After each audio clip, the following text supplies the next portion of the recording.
Hello everybody, John here from the 365 Day Challenge, and I still have not been able to find a decent tool for this, so I've made my own crude tool, and I'm going to try to just get better with it as time goes on. I think this is still better than what I was doing yesterday, and so hopefully this is at least visually appealing to some people here. We'll go over 3 hands from day 3. I do want to go back, I do want to go back and redo day 1 and 2 at some point here. But I'm probably not going to do it today because today is going to be a really big session. It's a Saturday. I want to play into the night on a Saturday since I perceive that that will be the softest night of the week. So I'm going to play a lot today, but I thought I'd get 3 hands out of the way first. And there's one in here that I think is very interesting. The other 2 are somewhat interesting, or at least have a concept that I think is worth exploring. One where I think maybe I made a mistake, but we'll see. And we'll talk about 3 different pots here. So the first hand of the day, we are dealt the ace-9 of spades, and we are on the button. So actually I should have made a little button indicator here, but I wonder if I can just do that real quick. Yeah, there we go. We're on the button. Boom. We're on the button. There is a raise to $15. This is what I was planning on doing, is just like, we are on the button, this guy folds, there's a raise to $15 here. Here, maybe I'll put the pre-flop in here. So this guy makes it $15. There's 3 calls before me.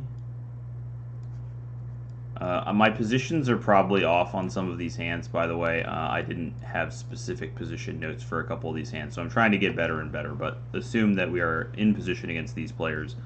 We call, this guy folds, and the big blind calls.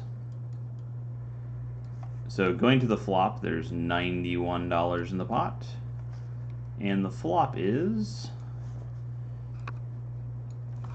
10 of hearts, 7 of hearts, 6 of spades. So we flop a gut shot with a backdoor flush draw.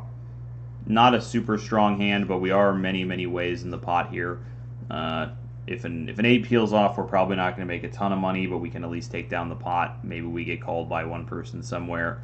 If we find spades, that's great for us. If we find an ace, could be the best hand depending on how the hand plays out. So let's just see what happens. It checks to the original raiser over here, and the original raiser bets $40. So maybe I do like flop right here. So he bets 40. There's 2 calls before me, so let's say this guy folds. We get a call, and the big blind folds. So now we're moving on to the turn card, and there is $251 in the pot. So going to the turn, there's 251 in the pot, and the turn is the king of spades. So the king of spades comes out, we pick up a flush draw, we're in position, we've got a flush draw, straight draw. When the original raiser bets 60, oops, sorry, my phone alarm. When the original raiser bets 60 on the turn, there is 1 call, so we get a fold here, a second call here, and it's on us, and at the moment there's $371 in the pot, and it's going to cost us 60 to call. We could raise here, especially with that bet sizing from the original raiser on the turn. It kind of feels like maybe he's not super thrilled about his hand anymore, and this might be a good spot to try to take this down with just a re-raise. I don't know if we're getting a heart flush draw to fold on these kind of tables. The effective stacks are reasonably deep. I think all the players in this hand have like at least 400 behind this, so we'd have to go pretty deep. We might be able to just jam this turn and get a fold out of the flush draw, but in the end, with getting such a sweet price, I just decide to call. And going to the river, there is $431 in the pot. If any of my numbers end up being wrong, I apologize. I did the math before we started the video to just make sure I had the pots written down so I didn't have to calculate them on the spot, and it's always possible that I made an error somewhere. But $431 going to the river, and the river is the queen of spades. So we make our flush. It's through the back door. It's the nuts. Life is good. We have runner exactly what we would have hoped to runner, and it goes check to us on the river, and with the pot being $431. So the whole reason that this hand makes it into the video is the question of how you size a river bet in a pot like this. So let's think about the likely hands. Our original raiser definitely seems like he has some sort of big cards, whether that's a pair or just big cards. I would guess with the $60 bet on the turn that it's pretty unlikely that he just has like ace jack or something like that was just nothing. I mean, maybe he picks up a straight draw on the turn if he has ace jack, or if he has ace queen. Maybe he would have continued for 60 with a gut shot. I mean, these players are not thinking in the way that like your traditional online poker players are thinking, so he's not going to be playing that way. Possible he could have something like ace queen or ace jack. More likely for me is that he has something like jacks or aces, maybe ace king. After c-betting picks up a king. Could have something like king queen, king jack, any kind of hand like that. It just strikes me as unlikely that he would have continued on the turn with just like no pair as the original raiser out of position. Usually they just give up when that kind of stuff happens. So we got to think he's got at least some sort of pair up in this king range. It could be a queen, even if it was something like queen jack that turned a straight draw in bet and then river to queen. So, but probably a one pair hand. Given this small bet, and then check river, this feels like a one pair hand to me. The most likely hand for villain 8 for me is some sort of straight or flush draw. So he could even have something like 5-8, and he's bricked off at this point. He could have hearts. There's really those kinds of hands. Something like jack 8 or jack 9 is possible for somebody like this. But it feels definitely to me like this guy either has missed on a draw or maybe he has a 10. But if he has a 10, he's pretty unexcited as well with a king and a queen peeling off. So the main point that I wanted to make in this video is I think a lot of people in this situation might be tempted to bet pretty small, given that it seems like villain 5 just has a single pair, and it seems like villain 8 either has a single pair or nothing, that it would be likely to bet small. But the one thing I like to think of a lot of the time is what kind of is my opponent the kind of player who's going to be thinking, like what is my opponent going to be thinking about as my possible range here if I make a huge bet. So if I make a really big bet, he should be thinking of backdoor spades.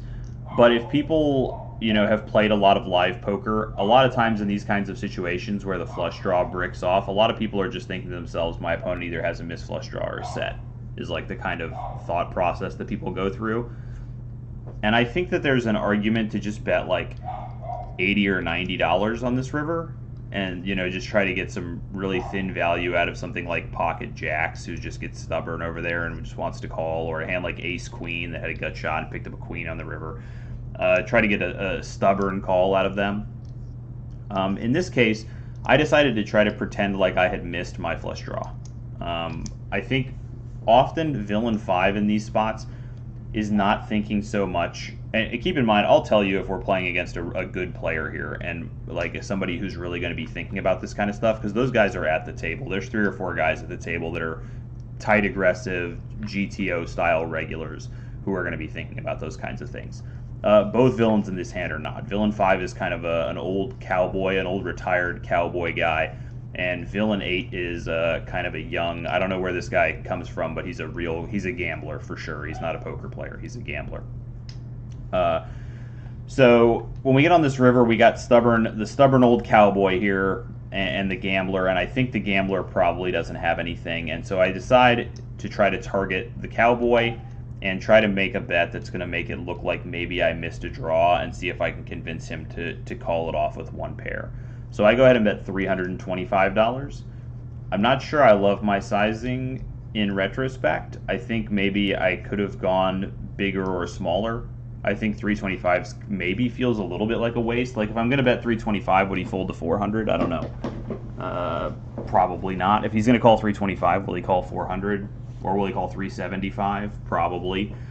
And if I think that he's the kind of guy who might fold his, ace king or whatever for 375, then I'd be better off just betting 175 and trying to get paid. So I kind of think maybe I went too much in the middle of the two options and maybe should have just bet 400 or even over bet the river. But as played, I bet 325. Villain number 5 calls, and villain number 8 folds. I show my hand, and villain number 5 mucks. So I don't know what villain number 5 had, but we get paid big value on the river.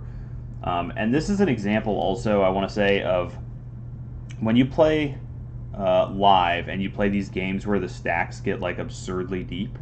Me and villain 5 are playing, 400 big blinds deep, 500 big blinds deep, or whatever in this hand. And that just should very much change your kind of the way that you play hands.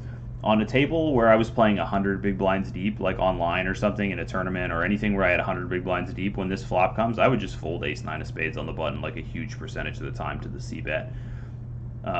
The 8, like when the 8 comes, your hand is really obvious, and when the spades get there, I mean, the spades don't get there very often, and you're going to have to pay a lot to get there, generally speaking. So I would just fold this if we're like, 100 big blinds deep, or if we're playing a tournament and it's 75 big blinds deep or whatever. You shouldn't be just drawing to these random hands. But when you're playing the kind of pot where it can be 431 going to the river and you can bet 325 and get called and you're not even shoving, that's the kind of spots where you might want to peel off some backdoor draws, especially if you're backdoor drawing to the nuts, especially when you have a little bit of equity from being able to catch an 8 as well. So a little bit different to like a standard online pot, but that was the first major hand we played, and I mostly just wanted to talk about how I was thinking about the sizing against a player like Villain 5, because Villain 5 is a very common player archetype in live poker. Old retired farmer or old retired businessman of some kind who just shows up and plays every day for fun and is not really thinking about like the statistics of poker, is just thinking about, do I like my hand? Do I think I have the best hand? That's a very common archetype, and sizing against them, especially if you're younger than me, it's even better for you to make a bet like 300, 400 on this river. They definitely do not want to get bluffed off their hand by young ragamuffins. I'm a little bit older now, so I don't quite get as much of that image, but that was my thinking in this hand, and we pick up a nice pot here with the ace-9 of spades backdooring a flush. The second hand, we have the ace-8 of hearts.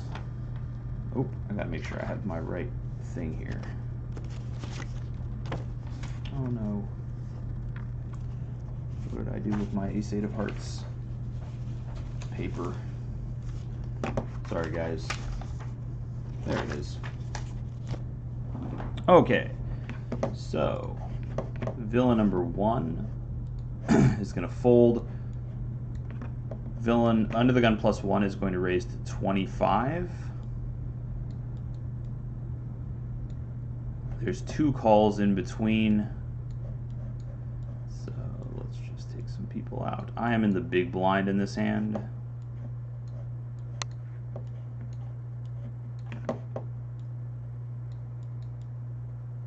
And we call from the big blind with ace-8 of hearts. The flop comes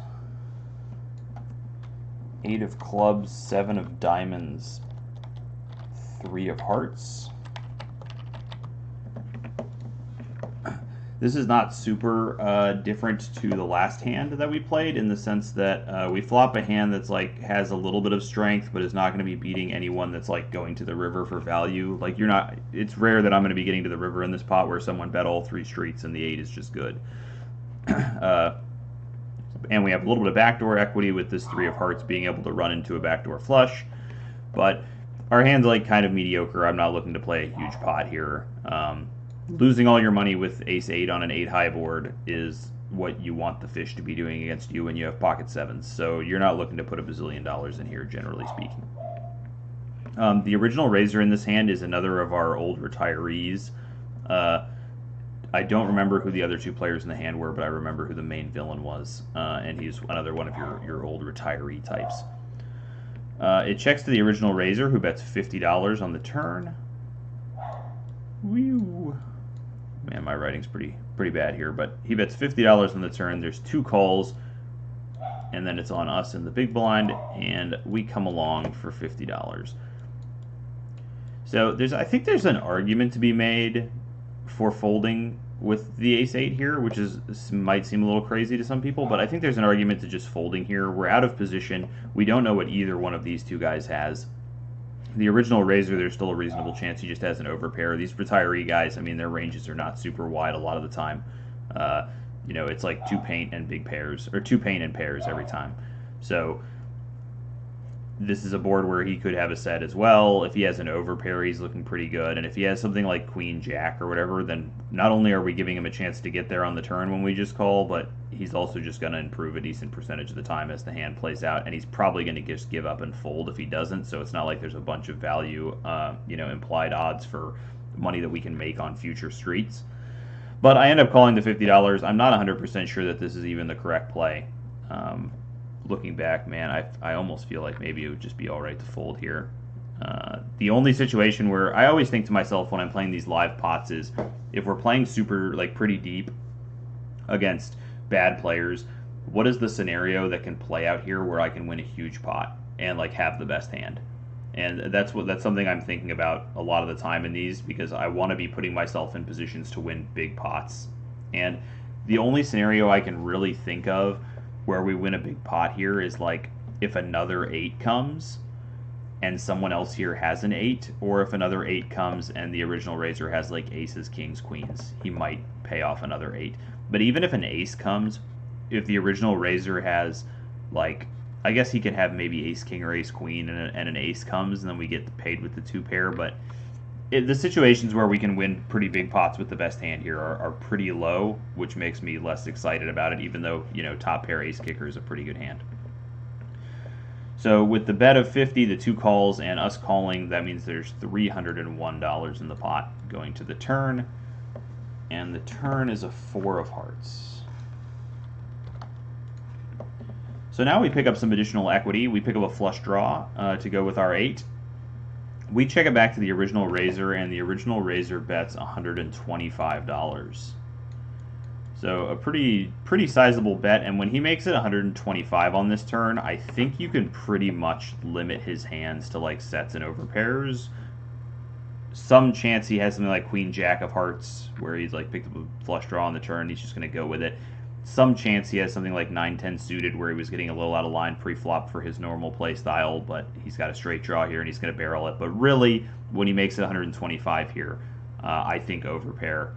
I think sets as a possibility, but overpair feels like the most likely thing.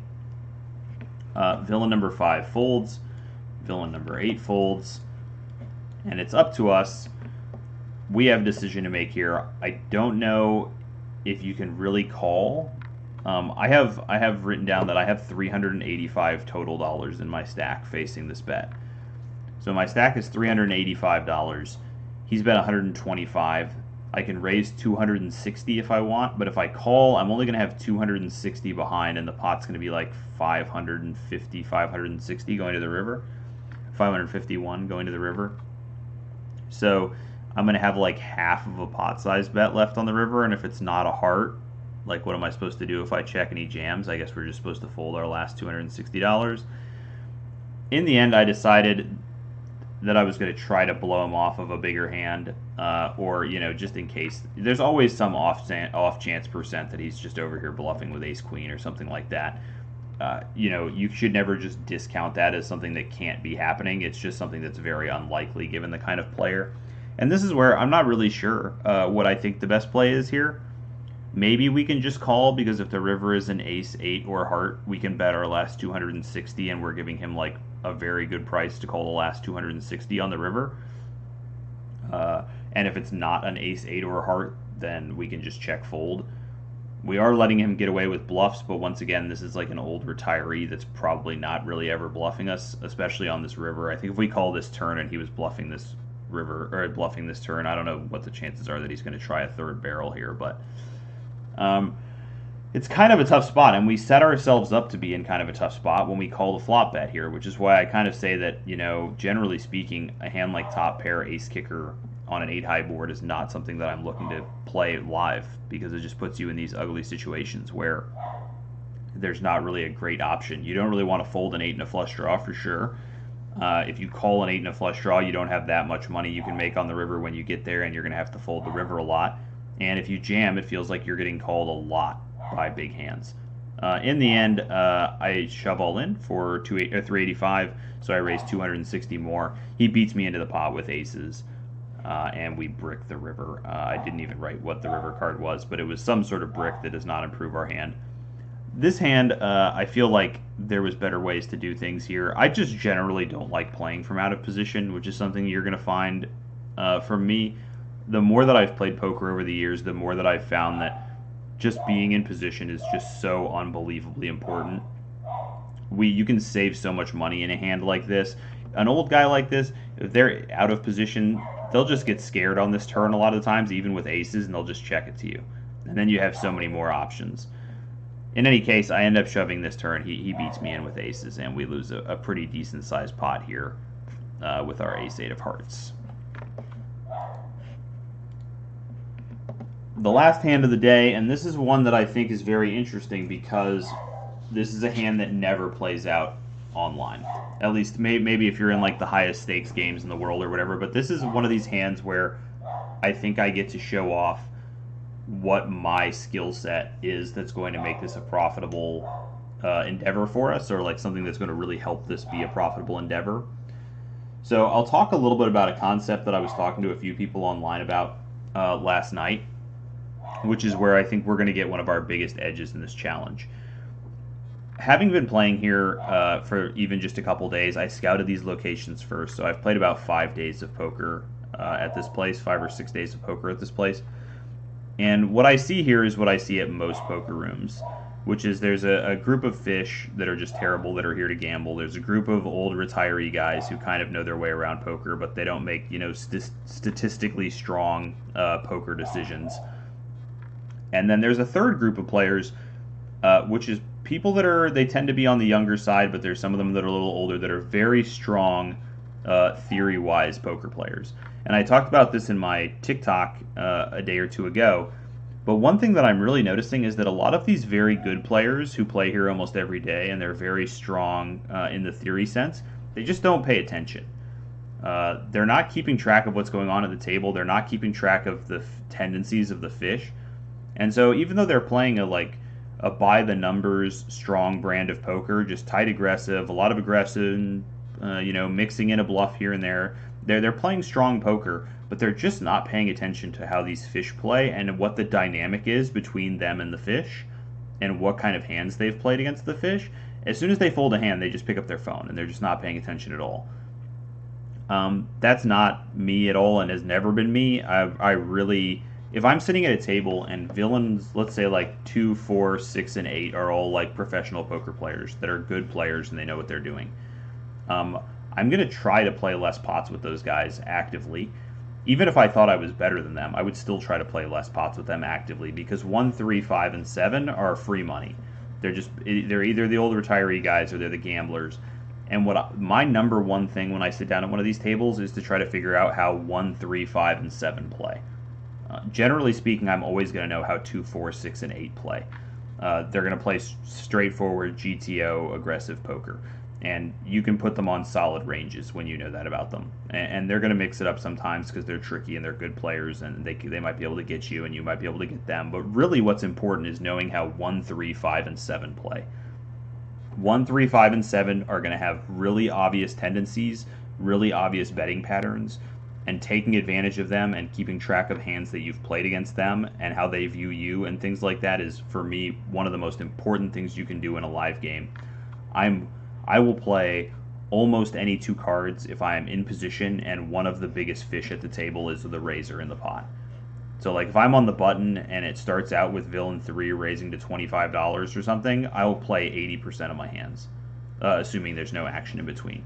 It's also not like online where there's a lot of squeeze re-raises and stuff like that, so you can get away with doing that. If one of these fish is in here as the raiser, basically if I think they have a premium hand, they're not going to want to get away from it later. So I will take a shot, especially when we're 400, 500, 600 big blinds deep, to try to get in a pot with one of these guys in position and try to make a hand. Or be able to take them off of their hand. You can pick up the tendencies on when they're weak. A lot of these guys have really obvious tendencies when they're weak. But in any case, let's get into this hand.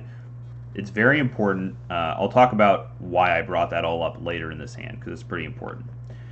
So I have Queen 10 suited. I am in the cutoff, so we'll make our little fancy button. Oop. Make our little fancy button over here. I'm in the cutoff with the Queen 10 of diamonds. There's 2 limps to me. I make it $15, so I am the original raiser in this pot. The button folds, the small blind folds, the big blind 3-bets me to $40. Both of the limpers call the 40.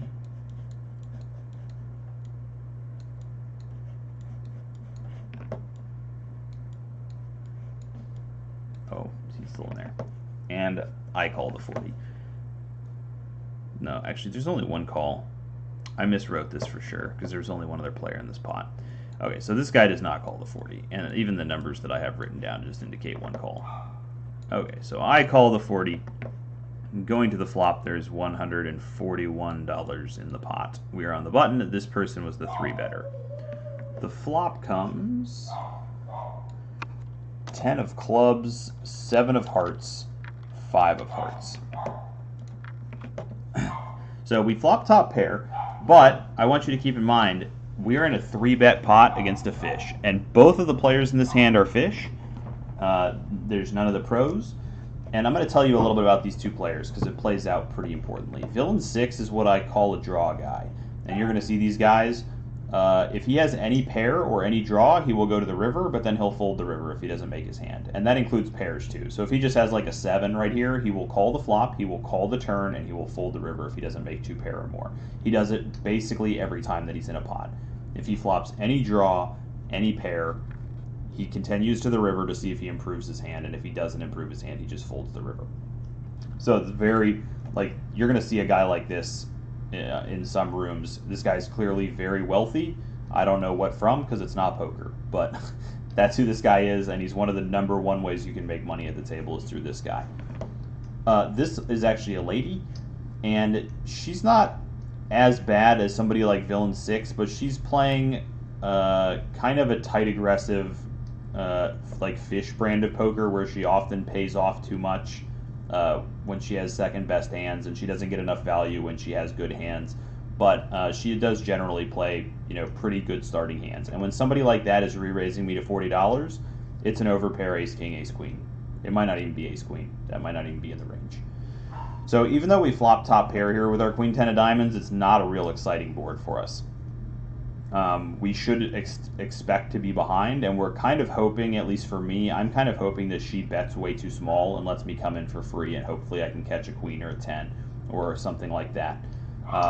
Generally, I don't fold these boards against somebody like this, even if I expect to be behind, because there's a lot of ways to take them off on boards like this. A third heart peels off. I might be able to steal this pot later representing a flush. That's a worse plan in this pot because draw guy is here, and he's likely to have any of these kind of hands we might be representing, so it scares us a little bit in that sense. But so we're not in a great spot here, honestly, when this board comes down. Even though we've made top pair, I'm not that excited about having top pair on this board. She bets $80 on the flop. Draw guy comes along, as we would expect, and I opt to just come along. I'm not going to be able to make her fold an overpair on this board. I do have a 10, and it's possible she just slows down on the turn if she had ace-king, so we can see if that happens. But also, I'm not going to be able to make her fold on this board. There's not enough fear. There's not enough reasons for her to be scared out here yet. So we call for 80, and going to the turn, the pot is $381.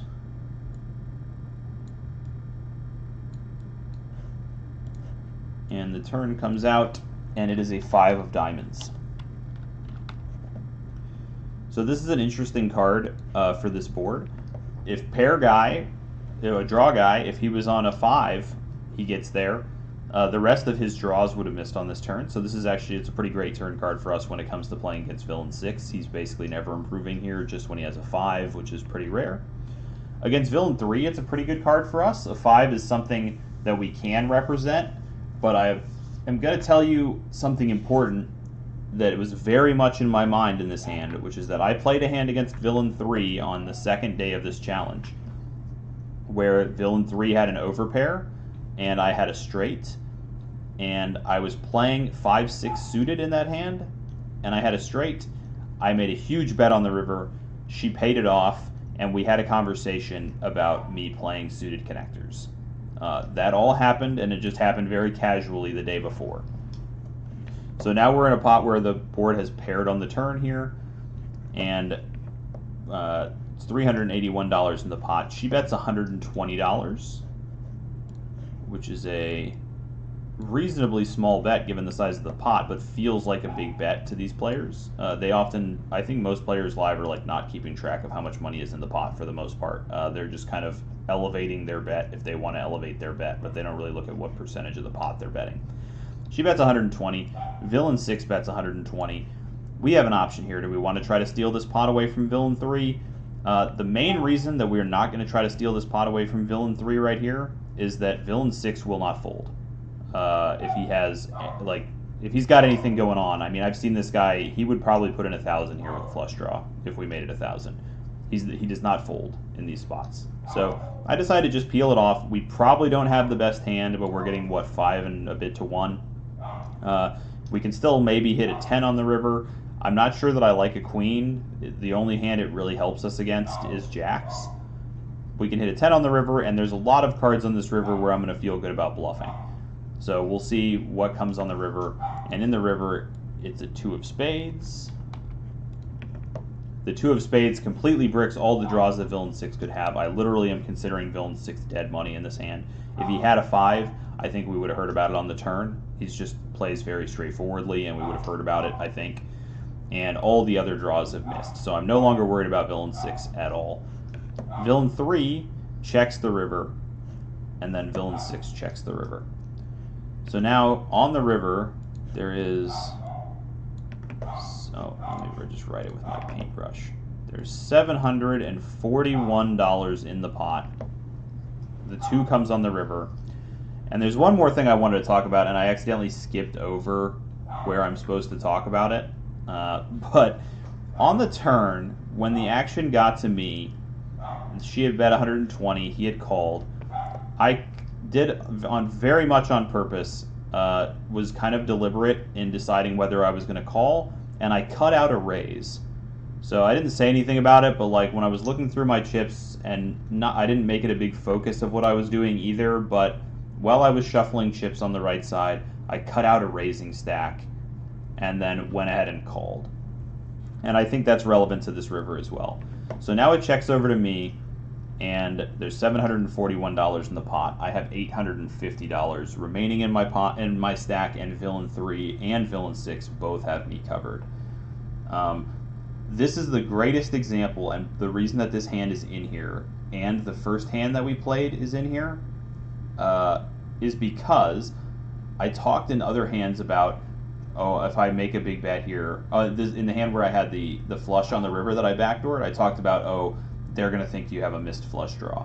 And this is where it's so important for me to be playing live and paying attention to what your opponents are doing, because that opponent and this opponent are very different opponents, and we have very different histories together. So in this pot, Villain 3 played a pot against me where I made a huge river bet. They called with an overpair and mucked to my straight, and we talked about me playing suited connectors, and I was playing 5-6 in that hand. This just felt like an absolutely fantastic spot to me to just rip it in. She's a little bit more meek than some of the older retired guys that just would get a little frustrated here and call it off. She's a little bit more of a scared player than they are. This just seemed like a fantastic spot. We ripped the river for $850. She folds after a long tank, and Villain 6 just instantly folds. I would have bet any amount of money that Villain 6 was folding the river. I don't think we ever get called by him. The only question was, can we get Villain 3 to fold an overpair? There's always some chance that Villain 3 doesn't have an overpair, like we talked about in previous hands. It's not impossible for her to show up with like Ace-King here, and she just randomly decided to bluff 2 streets. But I was fairly confident we were dealing with an overpair from her. And the question is, can we get her to fold it? And if we go back to the hand, like the Ace-9 suited hand that we played before, I'm not sure you could get that guy to fold an overpair. And there's some other players here where I would definitely never make this move. But this felt like a perfect spot. Someone who's already seen me make a big river rip like this with the nuts, with a hand that is perfectly represented on this board. it was just too good of a spot not to try to take it away. So we bet 850 on the river, and we get 2 folds, taking down our. I believe this was the biggest pot I played yesterday. I've talked, just as a closing note before I close this video out, I was talking to some friends of mine, and a lot of the pots that we've played here early on are going to be bluffs, because the majority of times that I've shown down big hands so far, I've had very strong holdings. And so a lot of people here, I think, mostly view me as a guy that makes big bets on the river when he has it. I have not been caught bluffing very many times, but I will get caught bluffing sometime in the next week here. People are going to catch me bluffing a couple times. They're going to get stubborn and get annoyed with how often I'm making big bets. Someone's going to steal, or someone's going to call me. They're going to see a terrible hand, and then we're going to have to adjust our strategy. So far in this challenge, despite, we made really good money the first 3 days, but I haven't really had a lot of big hands. There has not been a lot of examples of I flop a set and we get a bunch of money. I flop a flush against a lower flush. I just haven't had a lot of those hands. Almost all of our profit is coming from just stealing these pots away from people. This is a great example of a hand that's been played a lot of times.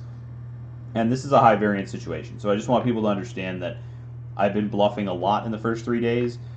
We've been making a lot of money doing it. We're probably going to have to calm that down at some point. Just so far I haven't had to, because I haven't really gotten picked off very often. The few times that I've gotten picked off, I've shown at least hands that are kind of defensible.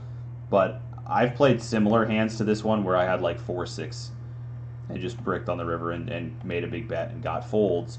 And if I ever show down a 4-6 in this spot, then it's going to change people's view of me very heavily. So I have relationships built up with all of the bad players that seem like regulars. Definitely think I have a very good idea of how all the bad players play. And like I said, the good players, you can range them fairly easily. They're just going to be having fairly straightforward ranges most of the time. So we'll see how this challenge continues to evolve as people figure out more how I play. But so far, going well, and these are just a couple of the interesting pots from yesterday. So I will talk to you guys again soon. We're going to play a very long Saturday session, and I will make some content tomorrow morning about the hands that we play during this one. Have a good one, guys, and I'll talk to you later.